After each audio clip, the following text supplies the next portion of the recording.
चलिए, तो सभी भाइयों एवं बहनों को नमस्कार। स्वागत है आपका आपके अपने चैनल सक्सेस जंक्शन एक कदम सफलता की ओर में। मेरा नाम है अतुल शुक्ला और हम लेकर के आ गए हैं आपके लिए एमपीएसआई 2026। सर 2026 क्या है? तो भाई 2025 की भर्ती है, लेकिन पूरी 2026 में होगी, इसलिए हम इसको 2026 पुकार रहे हैं। क्योंकि जनवरी में कोई देखेगा तो उसको ये लगेगा कि बहुत पुरानी वीडियो है, तो फिर वो इस पर ध्यान नहीं देगा, इसलिए इसको हम एमपीएसआई भर्ती 2026 बोल रहे हैं। देखो, सबसे बड़ा जो कन्फ्यूजन है लोगों के मन में कि सर ये नागरिक शास्त्र क्या दे दिया है, ये सिविक्स क्या दे दिया है सिलेबस में, ये तो समझ में ही नहीं आ रहा है। सबसे ज़्यादा प्रॉब्लम इसी को लेकर के है। तो सिविक्स यानी कि नागरिक शास्त्र के बारे में पहले आपको समझा देते हैं कि भाई नागरिक शास्त्र होता क्या है। उसके बाद में टॉप 200 प्रश्न जो बहुत ही ज़्यादा महत्वपूर्ण है, इनमें से ही आपके एग्जाम में प्रश्न आ जाएंगे। तो नागरिक शास्त्र सिविक्स को लेकर के बिल्कुल भी परेशान नहीं होना है। टॉप 200 प्रश्न हम कराने वाले हैं। सुपर मैराथन नंबर 1 लेकर के आ गए हैं नागरिक शास्त्र की। तो सबसे पहले वीडियो को लाइक करके चैनल को सब्सक्राइब कर दीजिए, जिससे आगे आने वाली सारी वीडियो टाइम टू टाइम आपके पास में पहुंच सके। और आप सबको पता है सक्सेस जंक्शन फेमस है अपनी सुपर मैराथन्स के लिए, ठीक है। तो जैसे जैसे एग्जाम नज़दीक आता जाता है, हम उस एग्जाम की सुपर मैराथन कराते जाते हैं। जैसे आपने वर्ग 3 और वर्ग 2 में भी देखा होगा, एमपी पुलिस कांस्टेबल के एग्जाम में भी देखा होगा, ठीक है। चलिए अब शुरुआत करते हैं। सबसे पहले आपको बता दें कि सिविक्स होता क्या है ना। इसका ब्रीफ देख लीजिए, क्योंकि इसको लेकर के बहुत सारा कन्फ्यूजन है लोगों में। तो सिविक्स, जिसे हम नागरिक शास्त्र कहते हैं, एक बहुत ही महत्वपूर्ण विषय है जो हमें समाज में एक जिम्मेदार नागरिक के रूप में रहना और देश की शासन व्यवस्था को समझना सिखाता है। इसे अक्सर राजनीति विज्ञान यानी पॉलिटिकल साइंस का आधार माना जाता है। तो कुल मिलाकर के अगर सीधी सरल भाषा में बात करें तो सिविक्स यानी पॉलिटी, ठीक है। तो ये पॉलिटिकल का जो है आधार माना जाता है। अब चलिए देख लेते हैं इसमें क्या क्या आता है। तो इसमें महत्वपूर्ण टॉपिक्स आते हैं, वो कौन कौन से टॉपिक्स हैं वो देख लो। सबसे पहले है भारतीय संविधान। सिविक्स का पूरा आधार ही है भारतीय संविधान, क्योंकि आप दरोगा बनने जा रहे हैं, आप सब इंस्पेक्टर बनने जा रहे हैं, तो आपको भारतीय संविधान के बारे में जानकारी होनी चाहिए, ठीक है। देखिए, तो यह नागरिक शास्त्र का सबसे महत्वपूर्ण हिस्सा है। इसमें हम पढ़ते हैं कि संविधान का निर्माण कैसे हुआ, ठीक है, कैसे बना, इसकी मुख्य विशेषताएं क्या है, मौलिक अधिकार क्या है, मौलिक कर्तव्य क्या होते हैं, इनके बारे में पूछा जाएगा। राज्य के नीति निर्देशक तत्व यानी कि डीपीएसपी क्या है। सबसे ज़्यादा प्रश्न आपको इन 3 टॉपिक से ही देखने को मिलेंगे।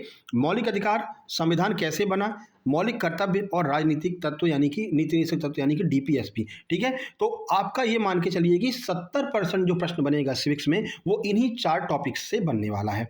उसके बाद में क्या होगा, उसके बाद में आपसे पूछा जाएगा विधायिका के बारे में, कि कानून बनाने वाली जो शक्तियां होती हैं उनको हम विधायिका कहते हैं, जिसमें संसद आएगा। और संसद किससे होता है? लोकसभा, राज्यसभा और राष्ट्रपति से मिलकर के संसद बनती है, ये भी आपसे पूछा जाएगा। उसके बाद में और कौन कौन से, कार्यपालिका, जो कानूनों को लागू करवाने वाली संस्था होती है उसे हम कार्यपालिका कहते हैं, जिसमें आपका राष्ट्रपति आ जाएगा, प्रधानमंत्री, मंत्रिपरिषद आ जाएगी। फिर आएगी न्यायपालिका। न्यायपालिका यानी कि जुडिशियरी, ये क्या करती है? तो कानूनों की रक्षा करने वाली संस्था को न्यायपालिका कहा जाता है। इसमें सुप्रीम कोर्ट आ जाएगा, हाई कोर्ट आ जाएगा और जिला अदालतें आ जाएंगी, ठीक है। तो इन्हीं टॉपिक से आपसे प्रश्न पूछे जाएंगे। नंबर 3 पर आता है आपका स्थानीय शासन। स्थानीय शासन यानी कि लोकल गवर्नमेंट, आम लोगों के स्तर पर शासन कैसे काम करता है ये भी आपको पता होना चाहिए। इसमें आपका पंचायती राज आएगा, जिसमें गांव में सरपंच, ग्राम पंचायत क्या होती है, इन सबसे प्रश्न बनेंगे। फिर आएगा नगर पालिका, तो शहरों में नगर निगम और मेयर के क्या कार्य होते हैं, यहाँ से प्रश्न बनेंगे। नंबर 4 पर आएगा लोकतंत्र और चुनाव। चुनाव भी आपको ही करवाना पड़ेगा, उसकी शासन व्यवस्था जो है, चुनाव की सुरक्षा व्यवस्था भी आपको देखनी पड़ेगी। तो यहाँ से प्रश्न बनेगा भाई चुनाव प्रणाली क्या होती है, राजनीतिक दल क्या होते हैं, मताधिकार, राइट टू वोट क्या होता है, यहाँ से प्रश्न बनेगा सिविक्स में। उसके बाद नंबर लास्ट आपका नंबर 5वां आएगा सामाजिक न्याय एवं विविधता, सोशल जस्टिस एंड डाइवर्सिटी। इसमें आपकी समानता, इक्वलिटी क्या होती है, जाति, धर्म या लिंग के आधार पर भेदभाव को खत्म करना है। क्योंकि आप एक सब इंस्पेक्टर के रूप में कार्य कर रहे होंगे, तो आप कभी भी जाति, धर्म, इनके आधार पर कार्य नहीं करेंगे। फिर है आपका धर्मनिरपेक्षता, सेकुलरिज्म। इसमें क्या होगा, सभी धर्मों के प्रति समान और सरकार का किसी एक धर्म के प्रति झुकाव नहीं होगा, ये आप जो है निर्धारित करेंगे। फिर है हाशियाकरण। इसमें क्या होता है, समाज के कमजोर वर्ग, SC ST OBC और अल्पसंख्यक के अधिकारों की समझ आपको बताई जाती है। तो कुल 5 टॉपिक से मिलकर के आपका जो है सिविक्स यानी कि नागरिक शास्त्र बनता है। तो सीधे सीधे अगर हम बात करें तो ये है आपका पॉलिटी। इसी पॉलिटी का नाम चेंज करके आपको कह दिया है नागरिक शास्त्र। एक और सब्जेक्ट होगा जो आपको परेशान कर रहा होगा, वो होगा विश्लेषणात्मक क्षमता। कि सर ये विश्लेषणात्मक क्षमता क्या है? तो वो है आपका मैथमेटिक्स, ठीक है। और कौन सा मैथ? Basic math. जिसमें आपका सबसे ज़्यादा आएगा अर्थमेटिक, एडवांस का पोर्शन कम रहेगा, अर्थमेटिक सबसे ज़्यादा पूछा जाएगा। तो विश्लेषणात्मक क्षमता ज़्यादातर अर्थमेटिक्स पर ही होती है, उसका भी हम मैराथन बना देंगे। ज़्यादातर उसमें डीआई के प्रश्न देखने को मिलेंगे और आप सबको पता है डीआई में क्या क्या आता है। डीआई में वही आता है, देखो एवरेज हो गया, सीपीएसपी हो गया, जोड़ घटाना गुणा भाग, बेसिक नॉलेज आपको होनी चाहिए, वो आपको वहां पर देखने को मिलेगी। ठीक है ना। चलिए अब आगे बढ़ते हैं, अपने प्रश्नों को शुरू करते हैं। प्रश्नों को शुरू करने से पहले आपको बता दें भाई, जिन लोगों का एग्जाम है और बिल्कुल सिंसियर है कि हाँ इस बार हमको एग्जाम निकालना है, तो एमपीएसआई के 8 से 9 सब्जेक्ट के कंप्लीट नोट्स आपको मात्र 199 रुपए में उपलब्ध कराए जा रहे हैं, जिसमें जितना भी आपका सब्जेक्ट है, हिंदी हो गया, अंग्रेजी, इतिहास, भूगोल, ये सब कुछ आपको मिलेगा। देखो समय कम बचा हुआ है, ठीक है, जनवरी में आपका एग्जाम है, तो ऐसे में आप अगर आपके पास में 5 से 6 दिन का भी समय है तो आप पूरा इसको कंप्लीट कर सकते हैं। अगर 7-7 8-8 घंटे पढ़ते हैं तो ये नोट्स आप कंप्लीट कर सकते हैं। और अगर आपने ये नोट्स कंप्लीट कर लिए तो आपने देखा होगा एमपी कांस्टेबल वाला हमारा एनालिसिस देखा होगा, लोगों के 89, 80, 90, 81, 83, 87 ऐसे नंबर आए हैं, ठीक है ना, जिन लोगों ने मात्र 7 से 8 दिन में भी नोट्स को कंप्लीट कर लिया। ठीक है, तो आप ये नोट्स परचेज कर सकते हैं। इसके अलावा आप सबको पता है छात्रावास अधीक्षक की एक बड़ी भर्ती है, तो छात्रावास अधीक्षक के सुपर सिलेक्शन नोट्स जो हैं वो भी मात्र 199 रुपए में उपलब्ध है। इसमें भी कुछ नए सब्जेक्ट है, जैसे प्रशासनिक अभियोक्ता, कंप्यूटर आईसीटी हो गया, पॉक्सो एक्ट हो गया, बाकी आपका रीजनिंग, मैथ, ये सब कुछ है। ठीक है, तो ये भी एक बड़ी भर्ती है, 5000 पदों पर आने वाली है। मुख्यमंत्री जी स्वयं कह चुके हैं 3 से 4 बार, तो ये तो कंफर्म है कि ये भर्ती आएगी, भले ही आपके कैलेंडर में नहीं दी गई है। ठीक है, तो ये भर्ती भी आपको जल्द देखने को मिलेगी, तो इसके भी नोट्स मात्र 199 रुपए में उपलब्ध है। अब ये सुपर नोट्स आप परचेज कैसे कर सकते हैं? सिंपल सी प्रक्रिया है, ये क्यूआर कोड आपको दिखाई दे रहा है, इसका स्क्रीनशॉट खींच लीजिए। जो भी नोट्स आपको चाहिए 199 का आपको इस पर पेमेंट करना है, 199 का। ठीक है, चाहे आपको छात्रावास अधीक्षक चाहिए या फिर एमपीएसआई चाहिए, और उस पेमेंट का स्क्रीनशॉट इस व्हाट्सएप नंबर 7052547003, ये आपको व्हाट्सएप नंबर दिखाई दे रहा है, इसी पर आपको सेंड कर देना है। नीचे लिख देना है कि कौन से नोट्स आपको चाहिए, एमपीएसआई या फिर छात्रावास अधीक्षक। जैसे ही आप स्क्रीनशॉट सेंड करेंगे तुरंत आपको complete super selection notes send कर दिए जाएंगे और आपको व्हाट्सएप ग्रुप में जोड़ दिया जाएगा। दोनों के अलग अलग व्हाट्सएप ग्रुप बने हुए हैं, जहां पर आपको आगे के सारे प्रैक्टिस सेट मिलते रहेंगे। और ये जो हम 200 प्रश्न करवाने वाले हैं, इसकी पीडीएफ भी आपको इसी व्हाट्सएप ग्रुप में मिलेगी, और केवल इसी व्हाट्सएप ग्रुप में मिलेगी। जो लोग नोट्स लेंगे उनको ये पीडीएफ मिलेगी, बाकी लोग वीडियो से अपना जो है तैयारी कर सकते हैं। सारी बातें समझ में आ गई होंगी। चलिए अब क्लास शुरू करते हैं और आइए देखते हैं आज का पहला प्रश्न। थोड़ा सा स्पीड में चलेंगे क्योंकि 200 प्रश्न है ना, तो थोड़ा सा स्पीड अपन को बना करके रखनी पड़ेगी। चलिए शुरू करते हैं, आइए देखते हैं पहला प्रश्न। तो पहला जो पार्ट है उसको सबसे पहले, जो आपके लिए सबसे ज़्यादा महत्वपूर्ण है, उस पर यह वीडियो आधारित रहेगी। मौलिक अधिकार, संविधान का निर्माण कैसे हुआ, मौलिक कर्तव्य, डीपीएसपी, इन चारों टॉपिक्स पर 200 वन लाइनर प्रश्न आपके लिए हम लेकर के आ गए हैं, क्योंकि आपको पता है 60 से 70% जो प्रश्न होंगे वो इन्हीं 4 टॉपिक से आएंगे। इसके बाद में एक और आपको महामैराथन देखने को मिलेगी इसी सिविक्स की, जिसमें बाकी बचे हुए टॉपिक्स को हम कवर कर रहे होंगे, और इस तरह से 2 महामैराथन में आपकी पूरी सिविक्स कंप्लीट हो जाएगी। ठीक है भाई, चलिए शुरुआत करते हैं। पहला प्रश्न है, संविधान सभा की प्रथम बैठक कब हुई थी? तो 9 दिसंबर 1946 को संविधान सभा की प्रथम बैठक हुई थी, जहां से संविधान का निर्माण प्रारंभ हुआ था। संविधान सभा के अस्थायी अध्यक्ष कौन थे? तो डॉक्टर सच्चिदानंद सिन्हा संविधान सभा के अस्थायी अध्यक्ष थे। जब संविधान बनना शुरू हुआ तो ये हुआ भाई कि किसी को अध्यक्ष बना दीजिए टेम्परेरी पहली बैठक में, उसके बाद में चुनाव कर लेंगे और अध्यक्ष बाद में बनाते रहेंगे। तो अस्थायी अध्यक्ष कौन थे? डॉक्टर सच्चिदानंद सिन्हा थे। ठीक है, आगे बढ़िए। और ये सारे प्रश्न वो प्रश्न हैं जो अभी रिसेंट एग्जाम में पूछे गए हो, चाहे वो आबकारी का एग्जाम हो, चाहे वो आपका ग्रुप 4 का एग्जाम हो, चाहे वो आपका एमपी पुलिस का एग्जाम हो। ठीक है, तो ये सारे प्रश्न एप्टेक के द्वारा पूछे जा रहे हैं और उन्हीं प्रश्नों को आपके लिए हम लेकर के आ गए हैं। देखो एमपी पुलिस कांस्टेबल में पॉलिटी के बहुत कम प्रश्न आए थे, क्योंकि उसमें अलग से नहीं दिया था। इसमें आपके में अलग से नागरिक शास्त्र दिया है, यानी कि पॉलिटी के आप मान के चलिए कम से कम 10 से 12 प्रश्न आपको देखने को मिलेंगे ही मिलेंगे। चलिए, संविधान सभा के स्थायी अध्यक्ष कौन निर्वाचित हुए? तो डॉक्टर राजेंद्र प्रसाद जो हैं वो संविधान सभा के स्थायी अध्यक्ष निर्वाचित हुए। उसके बाद में है प्रारूप समिति, यानी कि ड्राफ्टिंग कमेटी के अध्यक्ष कौन थे? तो डॉक्टर BR अम्बेडकर प्रारूप समिति के अध्यक्ष थे। भारतीय संविधान कब बनकर के तैयार हुआ? तो 26 नवंबर 1949 को भारतीय संविधान बनकर के तैयार हो गया था। भारतीय संविधान पूर्ण रूप से कब लागू हुआ? तो हम जानते हैं 26 जनवरी 1950 को हम गणतंत्र दिवस मनाते हैं। इसी दिन जो है भारतीय संविधान पूर्ण रूप से बनकर के मतलब लागू हो गया था। संविधान निर्माण में कुल कितना टाइम लगा था? तो अगर टोटल टाइम की बात करते हैं तो 2 वर्ष 11 माह और 18 दिन का समय लगा था भारतीय संविधान को बनने में। संविधान सभा के संवैधानिक सलाहकार कौन थे? तो BN राव जो हैं वो संवैधानिक सलाहकार थे। भारतीय संविधान का जनक किसे कहा जाता है? डॉक्टर BR अम्बेडकर को भारतीय संविधान का जनक कहा जाता है।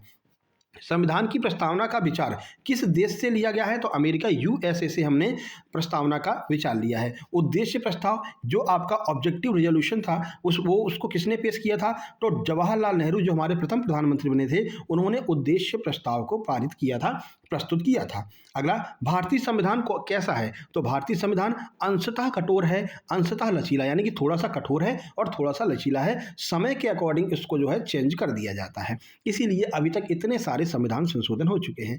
मूल संविधान में कुल कितनी अनुसूचियां थी? तो मूल संविधान में टोटल 8 अनुसूचियां थी, लेकिन अब जो अगर बात करें तो अब 12 अनुसूचियां हैं, याद रखना है। संविधान सभा की अंतिम बैठक कब हुई थी? तो 24 जनवरी 1950 को संविधान सभा की अंतिम बैठक हुई थी। ठीक है, अगला देखिए, भारत के राष्ट्रीय ध्वज को कब अपनाया गया था? तो 22 जुलाई 1947, इंपॉर्टेंट है, ध्यान रखना, स्टार लगा लीजिए। 22 जुलाई 1947 को भारतीय राष्ट्रीय ध्वज को अपनाया गया था। संविधान की कुंजी किसे कहा जाता है? तो प्रस्तावना को संविधान की कुंजी कहते हैं। कैबिनेट मिशन कब आया था? 1946 में कैबिनेट मिशन भारत में आया था। संविधान सभा के सदस्यों का चुनाव कैसे हुआ था? तो अप्रत्यक्ष रूप से प्रांतीय विधानसभाओं के द्वारा संविधान सभा के सदस्यों का चुनाव हुआ था। डॉक्टर अंबेडकर किस राज्य से संविधान सभा के लिए चुने गए थे? तो पश्चिम बंगाल के से चुने गए थे। बाद में इन्हें बॉम्बे राज्य से जो है संविधान सभा के लिए शामिल किया गया था। तो अगर शुरुआत की बात करते हैं तो पश्चिम बंगाल से और बाद में ये बॉम्बे से। भारतीय संविधान की आत्मा किसे कहा जाता है? तो प्रस्तावना को कहा जाता है, पहली बात। लेकिन डॉक्टर बी आर अम्बेडकर के अनुसार आर्टिकल 32 अनुच्छेद 32 को भारतीय संविधान की आत्मा माना है। तो अगर नॉर्मली आपसे पूछा जाए भारतीय संविधान की आत्मा कौन है? प्रस्तावना। आपसे पूछा जाए डॉक्टर बी आर अम्बेडकर के अनुसार कौन है? तो आर्टिकल 32। ठीक है, आगे बढ़िए। महत्वपूर्ण आर्टिकल्स को भी लास्ट में ले लेंगे, जो आर्टिकल्स पूछे गए हैं अभी तक उसको भी कवर करेंगे, है ना। पहले बेसिक से शुरू करते हैं। मौलिक अधिकार संविधान के किस भाग में? तो मौलिक अधिकार भाग 3 में है, याद रखना। मौलिक अधिकार किस देश के संविधान से लिए गए हैं? तो अमेरिका के संविधान से मौलिक अधिकारों को लिया गया है।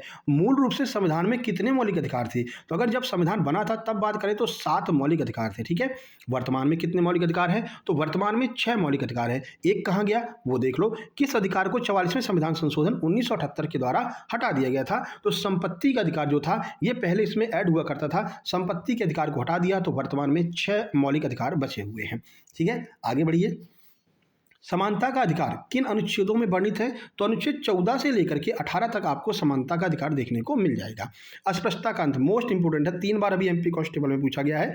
अनुच्छेद 17 जिसमें जो अस्पृश्यता होती है, अनटचेबिलिटी होती है, छुआछूत होता है, उसको हटाने की बात कही गई है अनुच्छेद 17 में। उपाधियों का अंत किस अनुच्छेद के अंतर्गत कहा गया है? तो भाई अनुच्छेद 18 में कहा गया कि आप लोग मतलब कि उपाधियां नहीं धारण करेंगे। बहुत सारे लोग कहते हैं कुंवर शाह, कुंवर विजय शाह, कुंवर ये शाह वो शाह, ये सब लगाने की आवश्यकता नहीं है। तो उपाधियों का अंत अनुच्छेद 18 में किया गया है। लेकिन आर्मी और शैक्षिक उपाधि को छोड़ करके लोग डॉक्टर लगाते हैं, आपको पता है, जो लोग पीएचडी करते हैं वो डॉक्टर लगा सकते हैं, आर्मी के जनरल, मेजर ये सब लगा सकते हैं। केवल 2 लोगों को ही जो है छूट दी गई है, बाकी सारी उपाधियों का अंत किया गया है।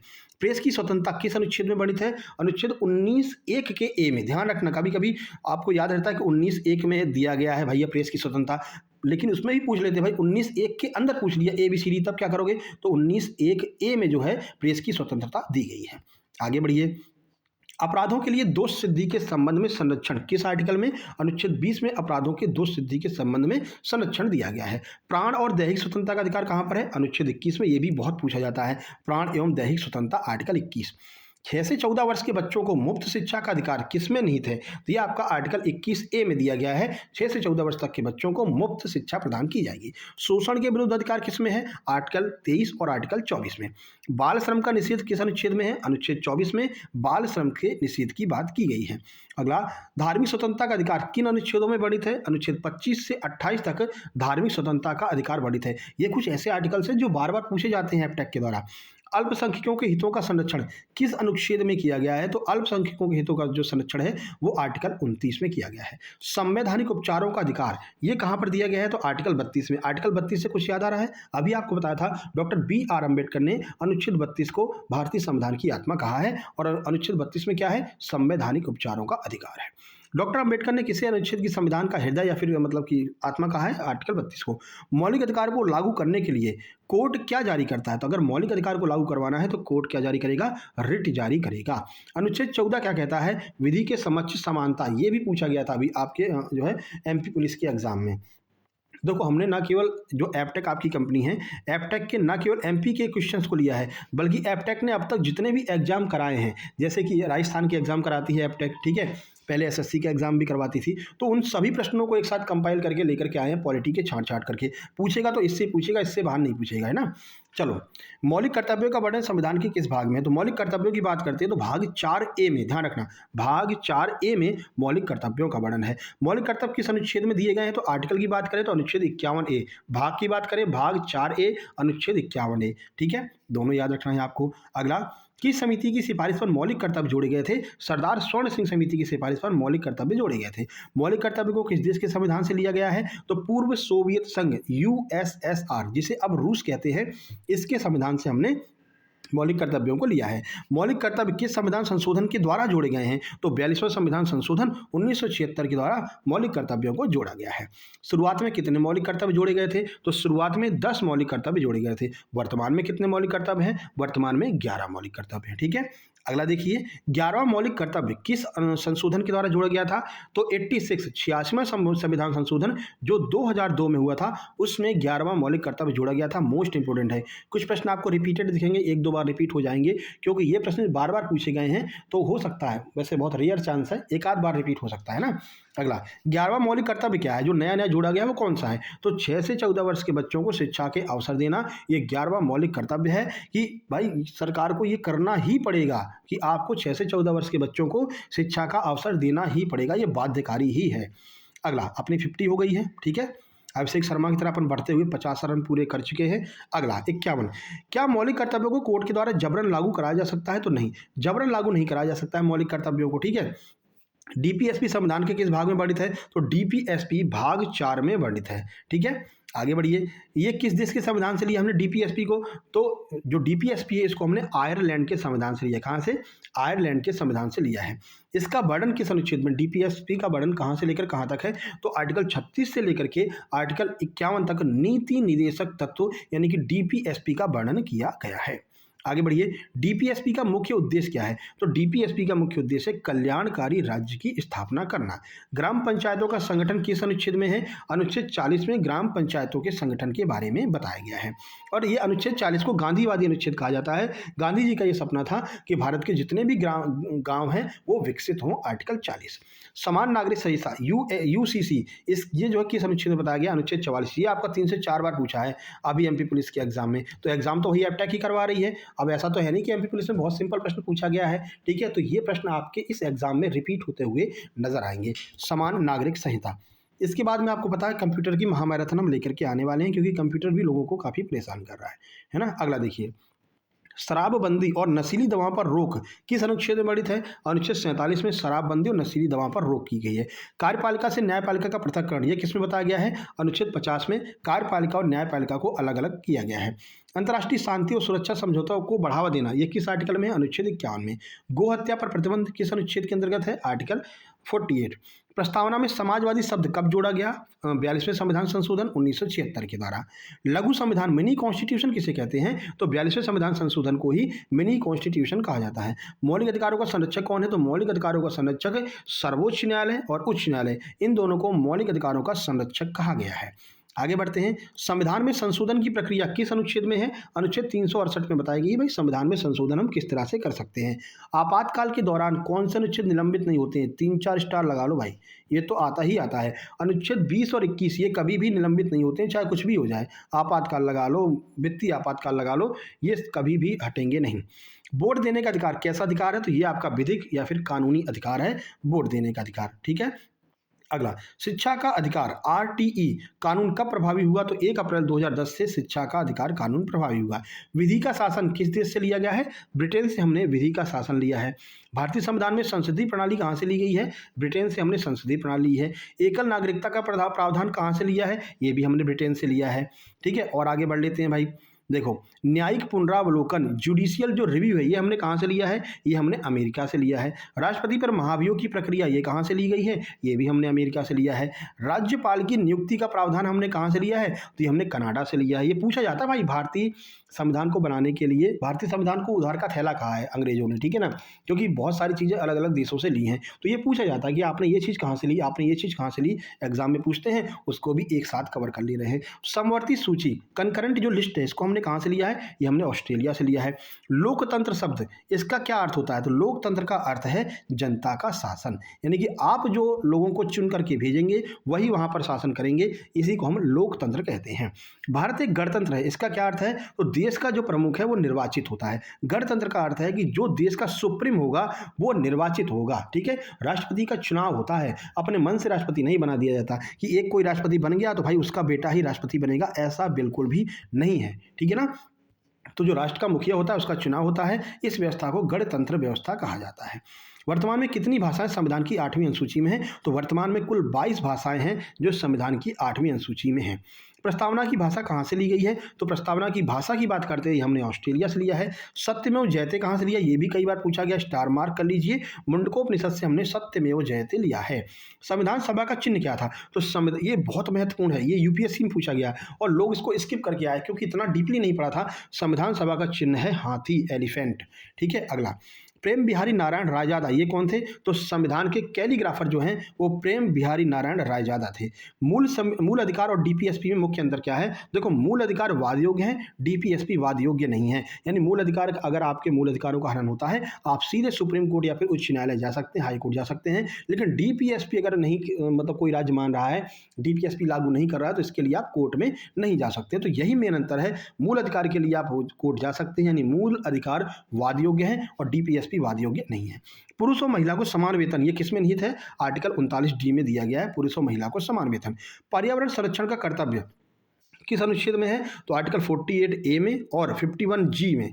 51AG, देखो ये हो गया आपका मूल कर्तव्य, ये हो गया आपका डीपीएसपी। तो दोनों जगह बताया गया कि पर्यावरण का आप संरक्षण करेंगे। जैसे कि अभी अरावली को लेकर के, अरावली पर्वतमाला को लेकर के बहुत बड़ा डिस्प्यूट हुआ है, ठीक है ना, और इसको लेकर के सब वीडियो बना रहे हैं और हम भी यही चाहते हैं भैया पर्यावरण की रक्षा हो। अरावली ने कितनी हमारी रक्षा की है आपको पता है? अगर अरावली पर्वतमाला नहीं होती, अरावली के एक तरफ रेगिस्तान है, एक तरफ दिल्ली और मतलब बाकी के राज्य हैं, ठीक है। अगर ये अरावली नहीं होती तो ये रेगिस्तान इसको पार करके और दिल्ली में घुस जाता, दिल्ली में पूरी रेत ही रेत हो जाती। अब कहा जा रहा है कि इस अरावली पर्वतमाला को खत्म कर दो। क्यों?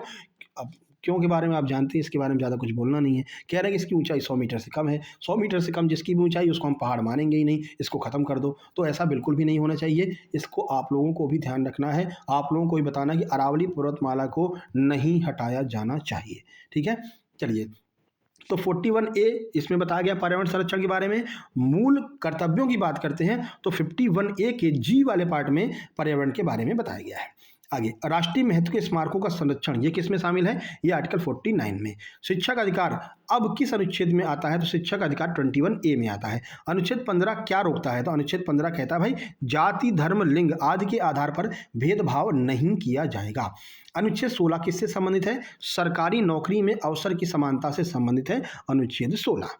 बंदी प्रत्यक्षीकरण, हैबियस कॉर्पस, ये इसका क्या अर्थ है? तो शरीर को प्रस्तुत करना। अगर किसी को गिरफ्तार किया गया है तो 24 घंटे के अंदर, जिसमें यात्रा का जो टाइम है उसको छोड़ दिया जाएगा, 24 घंटे के अंदर नज़दीकी जो भी आपके आसपास में न्यायालय है उसके सामने, आपको न्यायाधीश के सामने उस बंदी को सशरीर प्रस्तुत करना होगा। हमने इसको पकड़ा है, ये देखिए जिंदा हमने पकड़ा, ये रहा आपके सामने, ठीक है।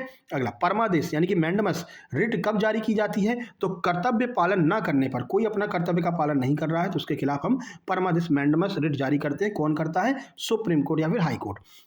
शोषण के विरुद्ध अधिकार में आयु सीमा क्या है? 14 वर्ष से कम लोगों को जो है शोषण के विरुद्ध अधिकार के अंतर्गत माना जाता है। 14 वर्ष से कम लोगों का अगर हनन होता है तो उसको हम कहेंगे शोषण के विरुद्ध अधिकार। क्या संसद मौलिक अधिकारों में संशोधन कर सकती है? तो बिल्कुल, संसद ही मौलिक अधिकारों में संशोधन करती है। संविधान का रक्षक किसे माना जाता है? तो सुप्रीम कोर्ट को। ध्यान रखना है, कई बार पूछा गया है। ऑप्शन में आपका राष्ट्रपति रहेगा, हाई कोर्ट रहेगा, सुप्रीम कोर्ट रहेगा, हाँ, और आपका प्रधानमंत्री रहेगा। तो ध्यान रखना, सुप्रीम कोर्ट को संविधान का रक्षक माना गया है। अगला, मौलिक अधिकारों पर प्रतिबंध कौन लगा सकता है? तो भाई संसद जो है वो मौलिक अधिकारों पर प्रतिबंध लगा सकती है। लेकिन ध्यान रखना, कौन सा? 20 और 21 ये कभी भी हटाए नहीं जाएंगे, ठीक है। अगला, व्यक्तिगत स्वतंत्रता की सबसे बड़ी रीत कौन सी है? तो बंदी प्रत्यक्षीकरण, यानी कि अगर किसी को गिरफ्तार किया है तो भाई ये उसकी व्यक्तिगत स्वतंत्रता है कि आपको न्यायाधीश के सामने प्रस्तुत करना ही होगा 24 घंटे के अंदर, टाइम भी याद रखना। संविधान की प्रस्तावना कितनी बार संशोधित हुई है? तो केवल एक बार संविधान की प्रस्तावना को संशोधित किया गया था, केशवानंद भारती केस में। प्रस्तावना में जोड़े गए जो 3 शब्द हैं वो कौन से हैं? तो प्रस्तावना में जोड़े गए जो 3 शब्द हैं वो हैं समाजवादी, धर्मनिरपेक्ष और अखंडता। इसी को जोड़ा गया था जब इसमें संशोधन किया गया था। 99, भारत में विधि दिवस कब मनाया जाता है? तो 26 नवंबर को विधि दिवस या फिर कानून दिवस मनाते हैं। ठीक है। अगला, संविधान सभा में कुल कितनी महिलाएं थी? तो कुल 15 महिलाएं थी। ये भी कई बार पूछा गया है। इस तरह से आपके शतक पूरा हो चुका है, आपका 100 क्वेश्चंस पूरे हो चुके हैं। चलिए चलते हैं 101 नंबर पर। डीपीएसपी को चेक की संज्ञा किसने दी है? तो केटी साहब महोदय ने डीपीएसपी को चेक की संज्ञा दी है। चलिए, सगुन भी हो गया 101 रुपए का। अब आगे बढ़ते हैं 102 पर। विश्व का सबसे बड़ा लिखित संविधान किसका है? तो भारत का संविधान विश्व का सबसे बड़ा लिखित संविधान है। गणतंत्रात्मक व्यवस्था किस देश से ली गई है? तो फ्रांस से हमने गणतंत्रात्मक व्यवस्था को लिया है। गणतंत्रात्मक का अर्थ समझ रहे हैं ना? देश का जो मुखिया होगा उसका चुनाव होगा, उसी को गणतंत्रात्मक कहते हैं। विधि द्वारा स्थापित प्रक्रिया कहाँ से ली है? तो जापान से हमने विधि द्वारा स्थापित प्रक्रिया को लिया है। आपातकाल में मौलिक अधिकारों का स्थगन कहाँ से लिया गया है? जर्मनी से, कि अगर आपातकाल लगता है तो मौलिक अधिकारों का स्थगन कर दिया जाएगा, मौलिक अधिकारों को समाप्त कर दिया जाएगा। लेकिन 2 ऐसे मौलिक अधिकार हैं 20 और 21 जिनको कभी भी समाप्त नहीं किया जाएगा। संविधान की सर्वोच्चता, ये सिद्धांत कहाँ से लिया है? अमेरिका से। संविधान ही सर्वोच्च है। संविधान का हनन कोई करता है, संविधान के खिलाफ कोई कुछ बोलता है तो उसको मतलब कि हटा दिया जाएगा, उसके पद से हटा दिया जाएगा, उसके खिलाफ कार्रवाई की जाएगी। तो संविधान सर्वोच्च है, अमेरिका ने कहा है। भारतीय संविधान का सबसे बड़ा स्रोत क्या है? तो 1935 का अधिनियम। हमने अपने संविधान में ज़्यादातर जो चीज़ें जोड़ी हैं 1935 के जो अधिनियम है, अंग्रेजों ने जो बनाया था, उसी के आधार पर हमने जोड़ा है। ठीक है। तो लगभग 70% जो चीज़ें हैं वो आपको 1935 के अधिनियम में देखने को मिलती हैं। प्रस्तावना में न्याय का आदर्श, ये कहाँ से लिया है? तो ये हमने रूस से लिया है, न्याय का आदर्श। 109, भारत को राज्यों का संघ किस अनुच्छेद में कहा गया है? अनुच्छेद 1 में। ये भी 2 बार पूछा गया था अभी आपके एमपी पुलिस में। ठीक है। नए राज्यों के प्रवेश की शक्ति किस में निहित है? संसद को। कि कौन नए राज्यों का प्रवेश करेगा? अगर भारत किसी राज्य को जीत लेता है, किसी देश को जीत लेता है, उसको अगर ऐड करना है या फिर कोई नया राज्य बनाना है, कौन करेगा? संसद करेगा। ठीक है। अगला, भाषाई आधार पर पहला राज्य कौन सा बना? तो ये बना आंध्र प्रदेश। नंबर 112, भारत का मैग्ना कार्टा किसे कहते हैं? भाग 3 मौलिक अधिकारों को भारत का मैग्ना कार्टा कहते हैं। संविधान सभा में कुल कितने सत्र हुए थे टोटल? तो टोटल 11 सत्र हुए थे। झंडा समिति के अध्यक्ष कौन था? डॉक्टर राजेंद्र प्रसाद जो है वो झंडा समिति के अध्यक्ष थे। अगला, द्वैध शासन का अंत, ये किस अधिनियम में कहा गया है? तो आर्टिकल 1935 जो है आपका, अधिनियम 1935 जो है उसमें कहा गया था भाई द्वैध शासन का अंत हम कर देंगे। अगला, संविधान सभा में एसटी सदस्यों की संख्या कितनी थी? तो एसटी सदस्यों की संख्या थी 33। संविधान को कब अंगीकृत किया गया था? ये शब्द पूछते हैं। अंगीकृत शब्द लिख करके आता है, अगर अंगीकृत लिख करके आए तो 26 नवंबर 1949 को। मूल संविधान में कितने आर्टिकल थे? तो मूल संविधान में 395 आर्टिकल थे, अब तो 425 हो गए हैं।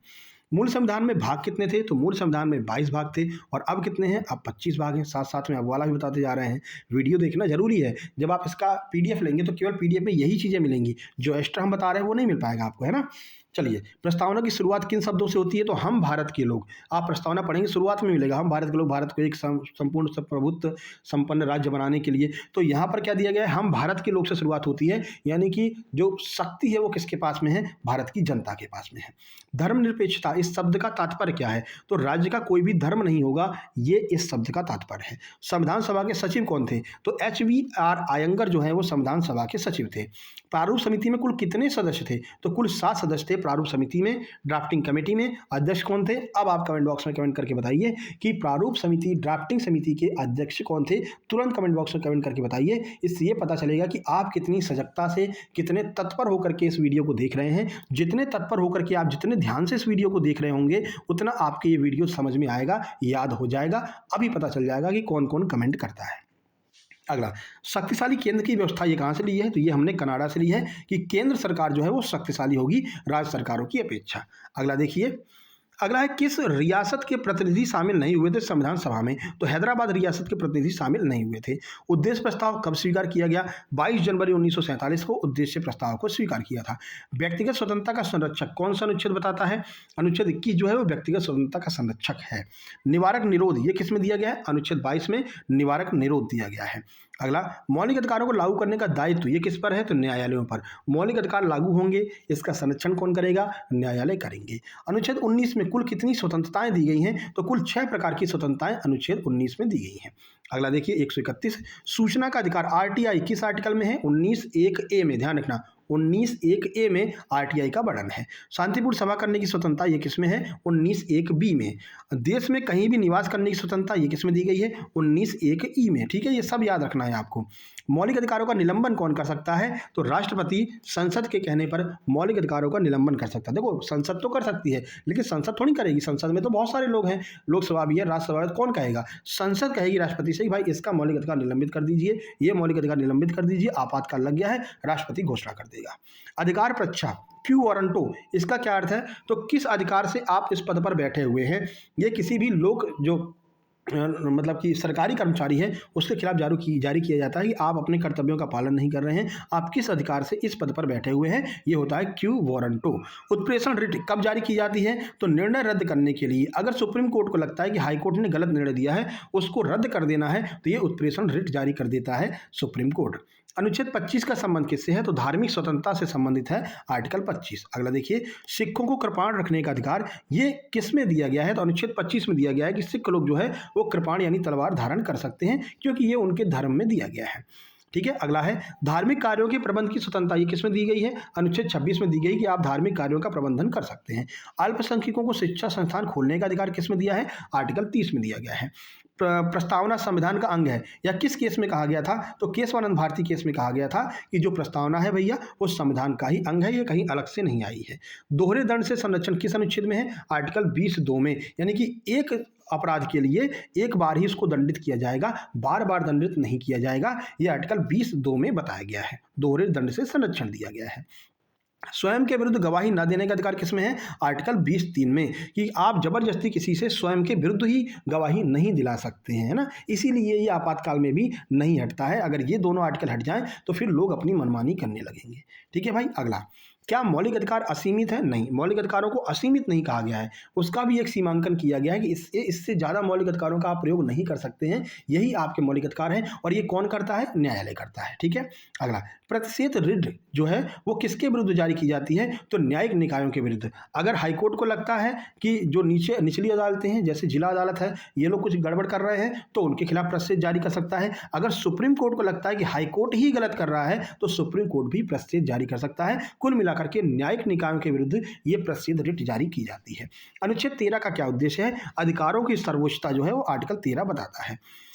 कानून के समान संरक्षण, ये कहाँ से लिया हमने? ये हमने अमेरिका से लिया है। बंधुआ मजदूरी उन्मूलन अधिनियम, ये कब आया था? 1976 में आया था। संपत्ति का अधिकार अब किस अनुच्छेद में है? आर्टिकल 300(a) में है। हमने जब आपको पढ़ाया था पुलिस कांस्टेबल में, तब हमने आपको बताया था संपत्ति के अधिकार को क्यों हटा दिया गया था, है ना, मौलिक अधिकारों से क्यों हटा दिया था। तो आपको बताया था कि जब भारत स्वतंत्र हुआ तो भाई ये हुआ, भारत का विकास करना चाहिए, हाईवेज बनाना चाहिए। आप जानते हैं हाईवेज जो होते हैं वो एकदम सीधे जाते हैं ना।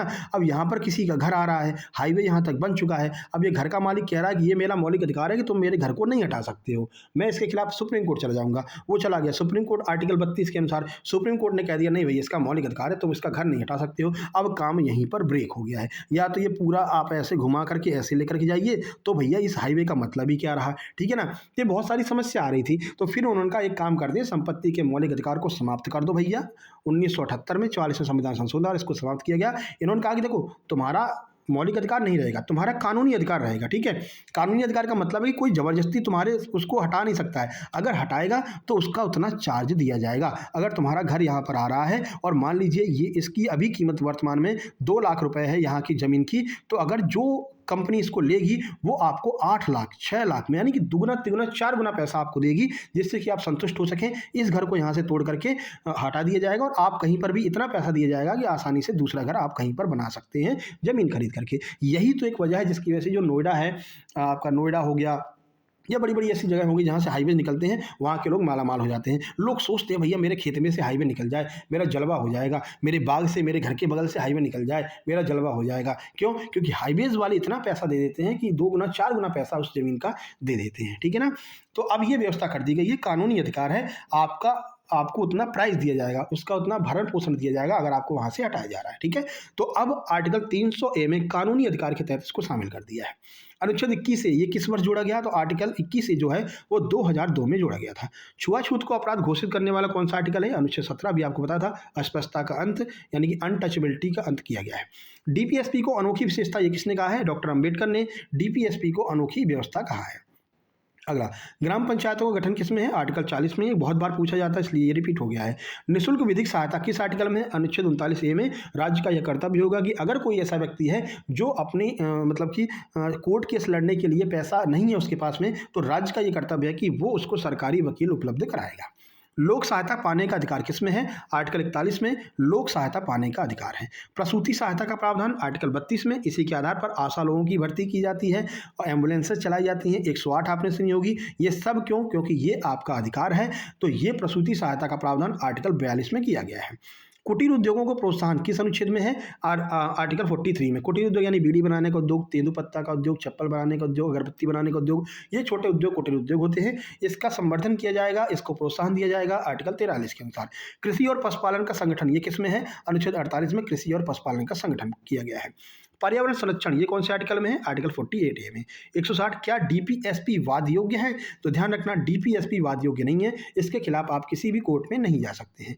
सहकारी समितियों का बढ़ावा किस आर्टिकल में है? आर्टिकल 43B में। ध्यान रखना 43B में सहकारी समितियों को बढ़ावा देने की बात की गई है। कौन सा भाग राज्य को कल्याणकारी बनाता है? तो भाग 4 डीपीएसपी राज्य को कल्याणकारी बनाता है कि भाई आप एक काम करेंगे, जितने भी लोग आपके राज्य में रह रहे हैं उनका कल्याण करेंगे। ठीक है, अगला, शराबबंदी का अनुच्छेद कौन सा है? आर्टिकल 47 कहता है कि जो मदिरापान है, जो शराब बंद है, इसको बंद कर देना चाहिए। इसी को आर्टिकल को बेस बना करके बिहार में शराब को बंद कर दिया था।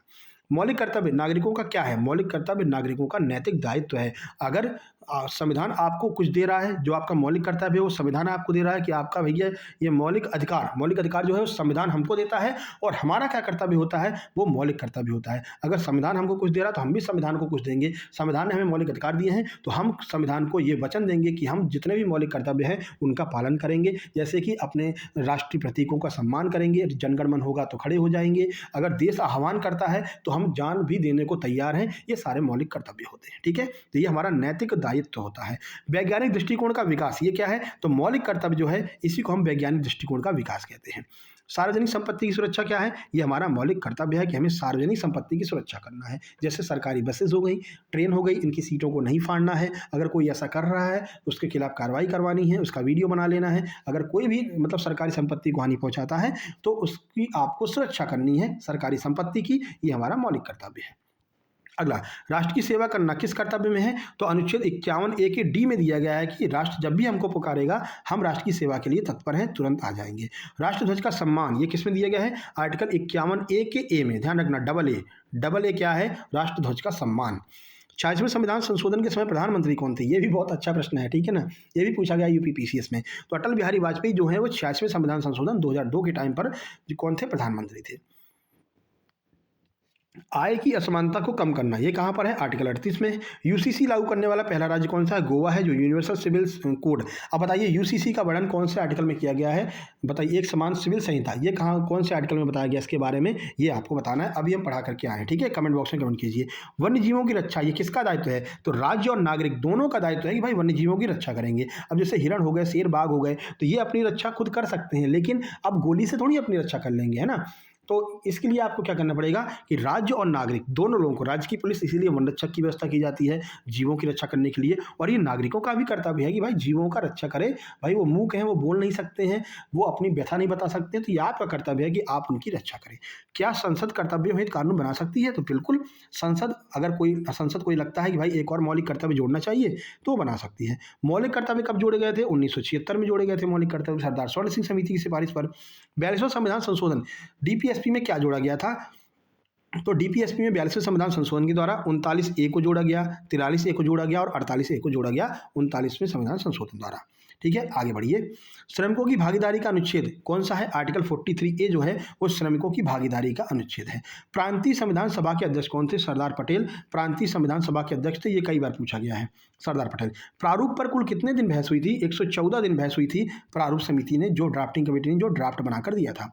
संविधान को हाथ से किसने लिखा था? प्रेम बिहारी रायजादा ने इसलिए इसको कैलियोग्राफर इनको कहा जाता है। प्रेम बिहारी रायजादा संविधान को हाथ से लिखने वाले थे। संविधान को चित्रों से किसने सजाया? नंदलाल बोस ने। संविधान का फर्स्ट प्रिंट देखेंगे आप, जो ओरिजिनल संविधान है, यहाँ पर बहुत सारी फूल पत्तियां लगी हुई दिखती हैं आपको, ठीक है ना, कभी आप देखना, तो ये किसने किया था? ये नंदलाल बोस ने किया था। हिंदी प्रति के सुलेखक कौन थे? यानी कि संविधान को एकदम हिंदी में किसने लिखा है? तो ये लिखा है बसंत कृष्ण वैद्य ने।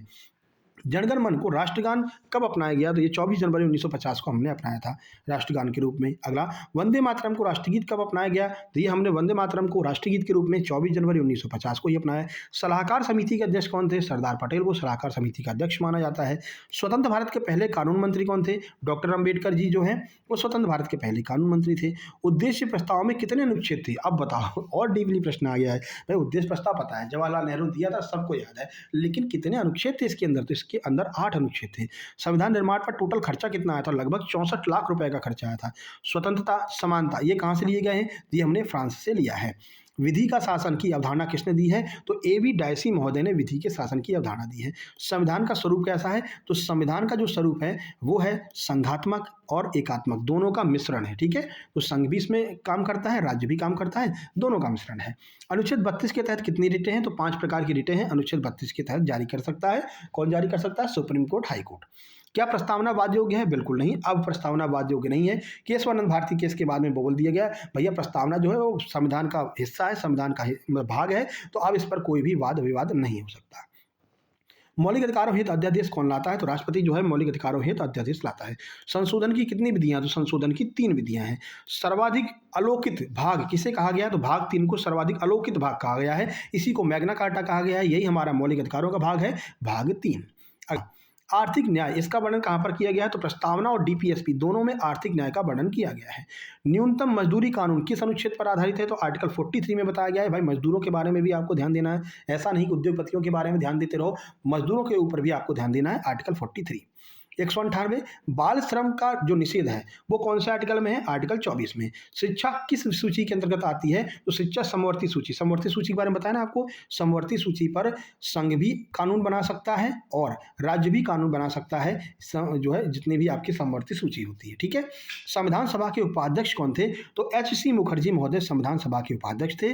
वकीलों का स्वर्ग 201 नंबर, ये भी आपका शुभ कर दिया हमने जिससे कि आपका सिलेक्शन हो जाए। 201 प्रश्न है, वकीलों का स्वर्ग किसने कहा है? तो आइवर जेनिंग्स ने वकीलों का स्वर्ग संविधान को कहा है, ठीक है।